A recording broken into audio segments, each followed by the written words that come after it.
Season 4 spins Joe Goldberg's worst nightmare into TV gold. Joe Goldberg seems to be living the dream at the start of Season 4.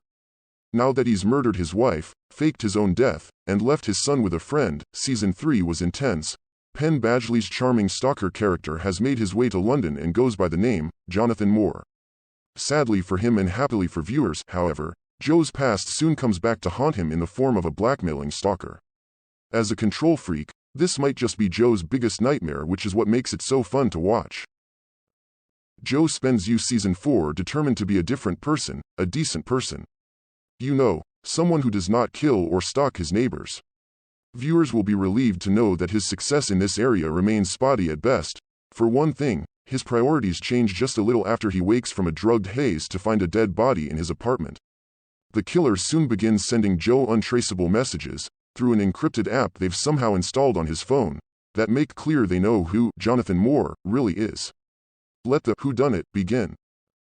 As much as Joe would like to start over, Season 4 delights in making the saying, "You can't outrun your past," excruciatingly literal. At the same time, this also might just be our most romantic season of yet. You leveled up when Victoria Pedretti entered in Season 2 as the aptly named heiress Love Quinn. That's when the show shifted from an amusing and acidic tale of a narcissist into something more. Each time Joe spirals over a new person, we see another dimension of his relationship with himself. The narrative he weaves about them, and the decisions he makes in his pursuit of their affection, all reflect something about his own self-image. Season 1's Guinevere Beck, Elizabeth Lale, only learned the truth about Joe after it was too late. Joe and Love, on the other hand, got married and had a kid together, and for most of that time, she knew exactly what he was. Their relationship created a safe space, at least for a time, in which Joe could explore his feelings a little more honestly. Season 4 will debut in 2 parts, each 5 episodes long. The first batch, Part 1, premiered Thursday, and Part 2 bows March 9th. As much dimension as previous seasons have given Joe's pathology, this season might just reveal another side to him, one that's willing to flirt, at least, with the idea of honesty. Now that his marriage has gone up in literal flames, Joe is free to follow the librarian he obsessed over as his marriage languished, Marianne Bellamy, Tati Gabrielle, to Paris. It seems safe to bet we don't know the whole story by the time the season's first half is finished, but another character also seems to supplant Marianne. More fascinating this season is Joe's relationship with another woman, Kate Lockwood, Charlotte Ritchie, his neighbor and, coincidentally, the romantic partner of the corpse who turned up dead on Joe's kitchen table.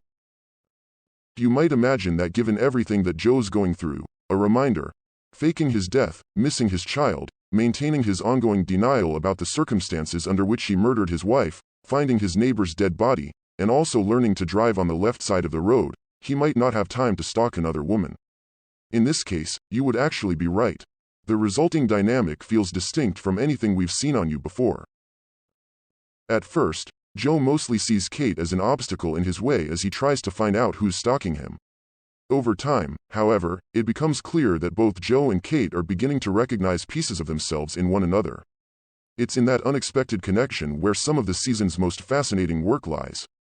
Joe and Kate both seem interested in a kind of intimacy neither of them has known before, although neither of them seems to know how to get there.